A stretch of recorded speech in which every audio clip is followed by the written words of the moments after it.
친절한 대기자 권영철 대기자 어서 오십시오. 안녕하십니까. 예, 오늘 경찰 이야기 가져오셨네요. 네, 김창룡 경찰청장이 임기 만료 26일을 앞두고 사의를 밝혔습니다. 한 달도 아니고 26일 앞두고. 예, 김 청장은 경찰청장으로서 저에게 주어진 역할과 책임에 대해 깊이 고민한 결과 현 시점에서 제가 사임하는 것이 최선이라는 판단을 내렸다 이렇게 네. 밝혔어요. 왜 사의가 최선이라고 했는지 오늘 그 속사정을 알아보는 건가요? 네, 그렇습니다. 우선 공개적으로 밝힌 사의의 이유는 뭐였습니까? 먼저 김 청장의 발표 내용 중 일부 잠시 들어보시죠. 지난 역사 속에서 우리 사회는 경찰의 중립성과 민주성 강화야말로 국민의 경찰로 나아가는 핵심적인 요인이라는 교훈을 얻었습니다. 현행 경찰법 체계는 그러한 국민적 염원이 담겨 탄생한 것으로 이러한 제도적 기반 위에서 경찰은 세계 최고 수준의 안정된 치안을 인정받을 정도로 발전을 이루어 왔습니다. 김 청장은 행정안전부 경찰제도 개선 자문위의 논의와 관련하여 국민의 입장에서 최적의 방안을 도출하지 못해 송구하다 이렇게 표현을 했습니다. 국민의 입장에서 최적의 방안을 도출하지 못해 송구하다. 그 잘못으로 나는 그만둡니다. 이 얘기는 돌려 말하자면 이 사의 표명 기자회견 직전에 행안부 장관이 발표한 그 안 국민들한테 최적이 아니다. 이런 말이 되는 거잖아요. 경찰의 입장에서는 그렇게 받아들이는 거죠. 이상민 장관이 발표한 안이 최선이 아니라는 의미인 건데 이 장관은 김창룡 청장의 사임 발표 1시간 전에 행안부 내에 경찰 관련 지원 조직 신설, 이른바 경찰국을 신설하고 소속 청장, 경찰청장, 소방청장에 대한 지휘 규칙을 제정하고 인사 절차의 투명화를 조속히 추진하겠다고 밝혔거든요. 예. 이게 경찰에 대한 행정 통제를 강화하겠다는 의미인 거고요. 그렇죠. 경찰 내부에서는 이상민 장관이 밝힌 게 경찰을 장악하겠다 이런 걸로 받아들이는 분위기거든요. 그래서 경찰청장인 제가 네. 국민들에게 죄송한 마음에 옷을 벗습니다. 이제 이렇게 전개가 되는 건데 경찰은 이 어제 저 행안부 장관의 발표를 어떻게 받아들이고 있는 거예요?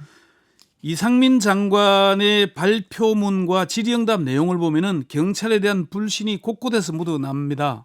여기에 대한 반박일 텐데요. 이상민 장관의 말 잠시 들어보시죠. 네. 대통령실에서 경찰을 지휘할 조직이나 기구를 지금처럼 없앤 상황에서 만일 행안부까지도 경찰 관련 조직을 하나도 두지 않는다면 대통령이나 행안부 장관에게는 경찰을 지휘하고 감독할 아무런 조직도 없기 때문에 헌법과 법률이 부여한 역할과 책임을 도무지 수행할 수 없게 되고 경찰은 사실상 아무런 지휘나 견제 기관 없이 사법부, 입법부, 행정부에 이어서 제4의 경찰부가 될 수밖에 없는 상황인 것입니다. 경찰이 제4부가 될 수밖에 없을 거라는 표현은 저는 처음 들어봅니다. 기자 생활 30년 넘게 하고 있는데 언론을 두고 제4의 권력, 제4부 얘기는 해봤어도 네. 경찰을 제4부로 이렇게까지 끌어올리는 거는 처음 듣는. 이게 그만큼 윤석열 정부가 경찰에 대한 강한 불신을 표명하는 겁니다. 이 장관은 경찰은 치안, 경비, 교통, 정보, 생활안전, 수사 등 광범위한 권한을 행사하고 있고 최근 검경 수사권 조정으로 그 권한이 더욱 확대 강화되었다 하면서 행안부 장관이 법에 따른 권한과 책임을 다하게 되면은 경찰에 대한 적절한 지휘와 견제를 통해서 국민의 인권 보호와 민생 치안을 위해 일할 수 있도록 적절히 관리 운영할 수 있게 된다. 예. 경찰에 대한 통제를 강화하는 게 필요하다는 걸 얘기한 거거든요. 예. 그런데 여기서 이상민 장관의 그 말 중에 우리가 좀 주목해봐야 될 게 경찰을 지휘할 조직이나 기구를 없앤 게 누굽니까? 윤석열 정부잖아요. 대통령실 안에 네. 민정수석 그러니까 말씀하시는 그게 거예요? 지금 선후가 바뀐 거거든요. 그러면은 행안부에 그런 조직을 만든 다음에 대통령이 지휘 통제 라인을 없애는 게 순서잖아요. 없애놓고 없으니까 만들겠다고 나오는 거니까. 대통령실의 민정수석실을 폐지한 다음에 경찰을 관리할 수가 없으니 경찰국 만들겠습니다. 순서가 이상하다 그 말씀이에요. 그렇죠. 그런 점도 있는 거고요. 알겠습니다. 특정 출신의 불합리한 고위직 독점 구조다 이런 말도 했던데 이건 어떤 의미인가요? 이게 이제 그 속내를 드러내는 건데요. 경찰대 출신에 대한 견제구를 던지는 동시에 일반직 그러니까 순경 출신에 대해 좀 당근책을 제시한 걸로 보이는 겁니다. 이상민 장관의 말은 특정 출신의 불합리한 고위직 독점 구조를 혁파하기 위해 일반 출신의 고위직 승진할 때도 적극 추진해 나갔다. 이렇게 특정 출신이 경찰대 출신 얘기하는 거고요. 경찰대 출신들이 고위직 쫙 독점하고 있는 거 이거 개선하겠다 뭐 이런 의미예요? 실질적으로 그 지난해 국정감사 자료를 보면은 총경 이상 격업의 경우에 전체 692명 중에 네. 경찰대 출신이 474명으로 거의 70%를 차지합니다. 인원 비중에 비해서는 너무나 높은 비중인 거죠. 그런데 일반 출신은 13.3%, 4분의 1도 안 됐어요. 경찰대 출신에. 예. 그러니까 이런 게 경찰대 출신의 독점을 깨겠다는 걸로 받아들여지는 얘기한 건데 이거는 바로 앞으로 그러면은 경찰대 개혁을 또 하겠다. 이런 얘기도 될 수 있는 거거든요. 경찰대 개혁으로. 그러니까 이게 상당히 윤석열 정부가 어쨌건 검찰총장 출신 대통령이잖아요. 예. 그러니까 검찰과 경찰 간의 끊임없는 이런 이제 권한 다툼에서 보자면은 검찰 입장에서는 경찰은 지나치게 비리해지고 있는데 검찰은 점점 힘을 뺏기고 있는 상황이잖아요. 그러니까 이 경찰에 대한 통제를 강화해야 된다. 그런데 논리적으로 경찰 간부들에게 물어보니까 논리적으로는 맞는 말이기도 하다. 그런데 이 추진하는 방식을 보면은 군사 작전하듯이 특수부 수사하듯이 하고 있는 게 이게 정말 국민을 위한 게 맞느냐. 이런 의문을 제기하는 그러니까 거거든요. 지금 말씀하신 걸 쭉 들어봐도 네. 논리적으로 경찰의 권한이 비대해졌으니 통제하고 관리할 기구가 필요하다. 견제할 예. 어떤 견제책이 필요하다. 이거는 사실 처음부터 나왔던 얘기잖아요. 이른바 누구나 검수완박 법안 추진 경찰 때부터. 내부에서도 동의하는 얘기예요. 힘이 그렇죠. 세지면은 그만큼 관리해야죠. 네네. 예, 관리하고 뭐 이걸 들여다보고 부정한 게 없는지를 봐야 될 기구가 필요하다. 맞는데 이 절차 면에 있어서 동의가 안 된다. 그런 얘기가 내부에서 나온다고요? 그러니까 절차나 과정을 보면 이미 결론은 내려져 있는 것이고 지난번 방송에서 네. 말씀드렸지만은 자문위가 장관이 취임하기 전에 이미 자문위원들 선정을 하잖아요. 그리고 장관 취임하는 당일에 회의를 해요. 그러고 4번 회의 만에 결론을 해서 권고하고 장관은 며칠 지나지도 않았는데 권고 수용하고 또 국민 여론을 수렴하겠다 그러면서 7월 15일 내에 발표하겠다고 날짜까지 정해버리잖아요. 이건 정말로 의견을 수렴하겠다기보다는 외관적으로 수렴하는 척하겠다고 경찰은 받아들이는 거죠. 아, 그럼 이렇게 절차를 막 진행시키는 걸로 봤을 때 이 기구가 정말로 견제만을 위한 또 건전한 기구가 아닌 경찰 장악을 위한 기구 아니야? 이런 의심까지도 한다는 얘기예요. 그건 당연한 의심이고요. 그런데 문제는 이제 우리가 민주주의가 절차법이잖아요. 대통령의 국민이 투표로 모든 권한을 국정의 권한을 위임한 상태고 그러면 대통령이 검찰이건 경찰이건 국방이건 통제하고 지휘 관리해야 될 필요가 있는 거는 맞는 거거든요. 거기에 대해서도 경찰 간부들은 동의를 해요. 동의를 하는데 그럼 이 지금의 경찰 체제가 만들어진 게 1991년 이후에 30년 넘게 만들어진 체제가 그냥 된 거겠느냐. 그게 국민을 위한 제도로 정착되어 온 것인데 왜 갑자기 허물려고 하느냐. 그럼 허물 거면은 국민적 동의와 의견 수렴 과정, 경찰 내부와 충분한 토론이 필요한 거 아니냐. 이렇게 군사 작전하듯이 할 필요가 있겠느냐. 그런 의문을 제기하는 거죠. 그런 이제 불만들이 나온다. 네, 네. 그 김창룡 경찰청장이 현 시점에서 사임하는 게 최선이라고 판단했습니다 할 때 현 시점이 왜 최선이라고 봤다는 거죠? 김 청장의 임기가 한 달이 채 남지 않았죠. 네, 후임 청장 후보자도 지명되지 않았고요. 안 왔죠. 이런 상황에서 사실 사위를 선택한다는 게 여러 가지 모양새가 좋지는 않긴 하지만은 네. 김 청장으로서는 어쩔 도리가 없었지 않느냐. 왜요? 첫 번째는 누군가는 책임을 져야 하기 때문입니다. 윤석열 대통령이 초유의 치안감 번복 사태 인사 번복을 두고 국기문란 사건이라고 얘기를 했잖아요. 네. 그럼 누구도 책임지지 않는다면 어떻게 되겠습니까? 아, 대통령이 국기문란이라고 했는데 네. 누구도 책임지지 않는다면 네. 그러니까 본인이 책임지겠다. 국기문란이니. 누군가는 책임을 져야 하는데 아직 누군가의 책임이 드러나지 않았잖아요. 예. 결국 경찰의 인사 때문이라면은 인사 실무자거나 치안 정책관이거나 실무자 선으로 들어가게 되잖아요. 네. 그러면 지 책임이 있는 경찰청장이 책임을 지겠다. 이런 취지인 거고요. 그것은 어떤 순수하게 정말 책임지겠습니다. 이런 의미예요. 아니면 약간 비트는 의미도 있는 거예요. 뭐 누군가는 책임을 져야 되니까 책임을 뭐 나라도 지겠다. 이런 취지일 수 있는데 김창룡 청장이 본인이 과실은 아닌 걸로 경찰 내부에서 얘기를 하니까 이상민 장관도 자기 책임 아니라 그러고 김청량 청장도 책임 아니라고 그러면 누가 책임지겠어요? 모두가 책임이 아니라고 하는 현실에서 그럼 제가 그만두겠습니다. 이렇게 되는 거예요. 실무자가 책임져야 되니까 경찰 총수가 책임지겠다는 것이고 두 번째는요. 두 번째는 윤석열 정부에서 경찰 지휘부에 대해 불신임을 했기 때문입니다. 윤석열 정부 출범 14일 만에 치안정감 물갈이 인사를 단행했죠. 네. 경찰청장이 되기 위해서는 치안정감이 되어야만 합니다. 네네. 그런데 문재인 정부에서 임명된 치안정감을 모두 경질한 겁니다. 네. 김창룡 경찰청장과 남구준 본부장은 임기가 남아서 교체되지 않은 것이지 사실상 경찰 지휘부에 대한 불신임을 드러냈기 때문에 청장이 더 이상 있는 게 옳지 않다라고 받아들인 거고요. 판단했다. 세 번째는 세 번째는 행안부 경찰국이 신설되는 걸 막을 방법이 없었기 때문일 겁니다.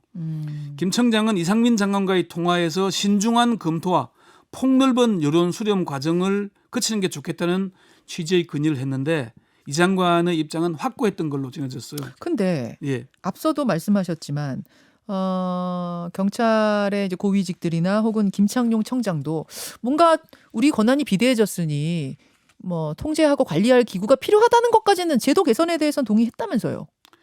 동의라기보다 수긍했다라고 이상민 장관이 표현을 했잖아요. 수긍했다. 예. 그 부분에 대해 확인해 보니까 원론적인 의미의 답변이었다고 합니다. 그러니까 경찰도 통제가 필요하다는 것, 권한이 있으면 책무가 따르고 그에 따라 통제가 있는 건 당연하다. 이거는 경찰관 누구나 수긍하는 얘기고요. 다만 김 청장은 다양한 통제 방안을 신중하고 폭넓게 논의해서 마련해야 한다는 입장을 피력했는데 이상민 장관이 그걸 받아들이지 않았다. 내용도 중요하지만은 절차도 중요하고 외관도 중요하다고 얘기를 했는데 예, 이상민 장관은 이미 뭐 굳어 있는 거 아니냐. 그러니까 이런 거고 예를 들면 이분은 지금 경찰 리더잖아요. 예. 그럼 내부의 반발도 설득해 가면서 더 좋은 방법은 뭐가 있을까에 대한 논의도 해가면서 이렇게 다 추스려가면서 뭔가를 했어야 되는데 후다다닥 진행이 되고 내부에선 부글부글하고 뭐 근조 리본 달고 이런 분위기 속에서 그럼 내가 책임져야 된다 이렇게 된 거예요. 그렇죠. 그게 네 번째 이제 김창룡 청장의 선택지가 따로 없었기 때문입니다. 선택지가 없다는 거는 아까 말씀하신 대로 자문위 권고안이 나온 직후에 이상민 장관에게 면담을 요청했잖아요. 네. 그런데 결국 안 만나줬잖아요. 만나서 좀 얘기하게 해주세요 했는데 끝까지 못 만났어요. 못 만났죠. 그 이후에 못 만나고 전화 통화를 했는데 1시간 한 58분쯤 전화 통화를 했는데 뭐 바깥에는 98분 했다고 네. 얘기하지만은 한 58분 정도 통화한 걸로 제가 확인을 아니 했는데요. 58분하고 98분하고는 차이가 큰데 크죠. 어제 왜 다 98분으로 나온 거예요? 뭐 그렇게 보도가 잘못된 걸로 보이고 김 청장 얘기가 58분이랍니까? 뭐 예, 경찰 쪽에서 예. 58분 확인했고 이상민 장관이 치안 정감 후보자들 면담을 했잖아요. 그러면서 이 문제와 관련해서 경찰청장을 만나주지 않는다는 건 당신은 이제 나갈 사람이니까 만날 필요가 없다 이렇게 받아들일 수밖에 없는 거 아니겠어요? 불신임으로 받아들였다. 네, 그런 것이고 대통령도 국기문란이라고 얘기했고 그러니까 또 경찰 내부에서는 용태론도 계속 나오잖아요. 용태론도 시도 경찰청장 화상회의 했는데 네. 거기에서도 경찰청장 책임져야 되는 거 아니냐는 얘기가 나올 정도니까 경찰 김창룡 청장으로서는 어디에도 기댈 언덕이 없는 거죠. 이른바 검수완박 국면 때 검찰청장 용퇴하시오 얘기 나왔던 것처럼 지금 네. 경찰 분위기도 그런 모양이군요. 예, 그런 얘기인 거죠. 그 58분인지 98분인지 그 전화에서는 무슨 대화 나눴답니까? 무슨 얘기했답니까? 저 경찰 입장을 충분히 전달했을 것이고요. 예. 이게 지금의 경찰법 체제가 만들어진 과정이 어때서 생긴 것이다 설명을 했고, 그러니까 여기에서는 어떤 게 중요하고 필요하다는 얘기를 했을 것이고 또 여론 수렴 과정 그러니까 아까 말씀드린 대로 절차에 대한 부분. 내용도 중요하지만은 절차 예, 예. 외관도 중요하다는 얘기도 했을 것이고 예. 근데 또 이상민 장관 자신의 입장을 얘기했을 것이고 서로 간의 입장을 서로 얘기했고 듣고 뭐 그게 다였다는 겁니다. 서로 할 말 그냥 하고. 예. 그러니까 답정너 이미 답은 정해져 있고 그러네요. 접점을 못 찾은 거네요. 결국. 예, 그런 셈인 거죠. 그러고 나서 네. 통화 후에 기자회견. 네. 근데 어제 그 대통령이 나토 떠나는 날이었잖아요. 예. 대통령 되고 나서 첫 해외 순방길이었는데 이날 현직 경찰청장이 사의 표명한 거 요거 여당이나 대통령실에서는 좀 심각하게 받아들이는 것 같더라고요. 항명이다 하면서. 뭐 항명이다, 자기 정치한다 이런 얘기들을 많이 하는데요. 김 청장 입장에서는 이미 사실 불신임을 받은 상태에서 자문위원회의 권고는 민간단체잖아요. 아직 비상설 기구잖아요. 네. 공직적인 게 아니고. 그렇죠. 이상민 장관이 공식적으로 수용을 권고하니까 거기에 이제 자신은 입장을 밝힌 거니까 사의를 표명한 것이고 그러면은 사의를 이상민 장관이 발표하기 전에 하면은 이상민 장관 발표를 뭐 초점을 돌리는 거 아니냐는 비판을 받을 수 있는 거잖아요. 언제 해도 비판하려면 비판할 거거든요. 사실은 경찰의 정치적 중립을 보장하는 차원에서 경찰청장 임기를 둔 거잖아요. 그렇죠. 근데 지금 하고 있는 움직임을 보면은 경찰청장 나가라고 몰아내고 있는 느낌인데 그럼 그걸 언제 한들 그래놓고 책임은 항명이라 그러면은 나가라고 하면서 나가겠다니까 항명이라고 하는 건 뭔가 논리적 모순 아니냐. 예. 그리고 이게 어제 이제 이런 보도가 나오니까 그 경찰 내부에서는 그러는 거예요. 그러면은 윤석열 대통령이 검찰총장 시절에 중간 사임한 거는 자기 정치한 거냐? 그걸 인정하는 거냐? 아, 그런 얘기를 또 해요. 그런 얘기들까지 나오더라고요. 알겠습니다. 이제 대통령이 국기문란까지 언급을 하면서 이 사안이 더 커진 거 아니겠습니까? 네, 그냥 그렇습니다. 경찰국 신설 정도가 아니라 국기문란 얘기까지 하면서 네. 왜 국기문란이라고 했느냐? 치안감 인사 발표하면서 대통령 결재도 안 받고 뭐 내보냈다 이거였잖아요. 네, 네. 이거 누가 잘못한 걸로 아니 대통령이 국기문란이라고까지 했으면 도대체 무슨 일이 벌어진 건지 국민들이 소상하게 투명하게 알아야 되는데 왜 그 다음 얘기는 없습니까? 그게 절차가 경찰 인사와 검찰 인사가 좀 다르기 때문에 그래요. 검찰 인사는 대통령이 사인하고 공개가 되는데 네. 경찰 인사는 그동안에 서로 간에 충분히 조율이 됐으면은 내정안을 발표를 먼저 해왔어요. 이미 그 앞에 치안정감 인사에서도 그렇게 했거든요. 치안정감 인사 때는 가만히 있다가 치안감 인사에서는 물론 숫자가 많기도 하지만 번복이 되니까 그 책임을 경찰로 떠넘기는데 경찰에서 볼 때는 아니 내려오니까 공개한 거지. 그러니까 누가 내린 거예요? 그럼 그 장관의 동의 없이 내릴 수 있을까요? 예를 들어 행안부에 파견 나가 있는 경찰 있잖아요. 치안정책관. 예. 그 사람의 실수로 뭐 초안이 내려간 거다 이런 얘기가 있던데 그것도 정확하지 않습니까? 그렇게 행안부에서는 얘기를 하는데 치안정책관이 바보겠습니까? 장관의 허락 없이 이게 됐다고 어떻게 얘기를 할 수 있겠습니까? 그 실수라면은 치안정책관이 바로 지금 사표 냈겠죠. 그러면 장관이 자기 선에서 그냥 오케이 하고 그렇게 내보낸 거예요? 아니면 대통령하고도 얘기가 됐다고 보세요? 장관 인사 문제를 장관이 독단적으로 하는 경우는 없습니다. 대통령실과 충분히 논의를 했을 것이고요. 또 이미 검증하는 과정이 있잖아요. 네. 그 얘기는 충분히 여러 차례 들여다볼 과정이 있다는 얘기입니다. 그런 걸 거친 다음에 결정하는 것이기 때문에 그럼 만약 대통령하고 논의가 된 상태에서 내려보낸 거라면 대통령이 국기문란이라고 할 수 없는 거잖아요. 논의가 되는 거하고 예. 대통령이 사인이 난 다음에 공개하는 거하고는 다르죠. 검찰 인사는 대통령의 결재 이후에 공개되거든요. 그럼 경찰 인사는 대통령 사인 없이 공개돼 왔고 공개된 다음에 아니 그 대통령 말이 결재 아니라 과정을 거쳤거든요. 그게 아니라 대통령하고 논의가 돼서 이 사람들의 명단을 다 오케이 한 거였다면 지금 대통령이 그걸 나중에 바꾸고 국기문란이라고 얘기까지 하진 않았을 거 아닙니까? 그 부분은 분명히 대통령이 알면서 그렇게 얘기하면 그거는 좀 말이 안 되는 얘기일 거고요. 자, 그럼 이상민 장관이 그럼 치안정책관한테 그 인사안 확정된 거라고 오케이 사인을 냈느냐 안 냈느냐는 이상민 장관과 치안정책관 사이에서만 알 수 있는 내용 아니겠나 싶습니다. 참 국기문란이라는 얘기까지 지금 나온 네. 마당인데 네, 네. 국민들은 도대체 뭐가 어떻게 된 건지 정확히 알지도 못하는 상황이어서 답답한 마음을 전했습니다. 네, 어쨌건 김창룡 청장은 아직 퇴임을 한 건 아니고요. 대통령실이 추후에 결정하겠다. 보류 결정을 했어요. 예. 그러니까 이제 통상 뭐 사의를 내면은 반려하거나 수리하거나 하는데 보류했다는 애는 그만큼 마음이 불편하다는 걸 드러낸 것 아니겠냐. 그렇죠. 그렇게 보입니다. 알겠습니다. 어제 사의를 표명한 경찰청장 그 뒷이야기들 들려드렸습니다. 권영철 대기자 수고하셨습니다.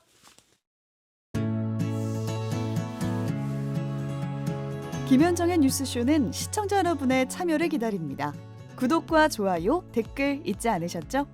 알림 설정을 해두시면 평일 아침 7시 20분 실시간 라이브도 참여하실 수 있습니다.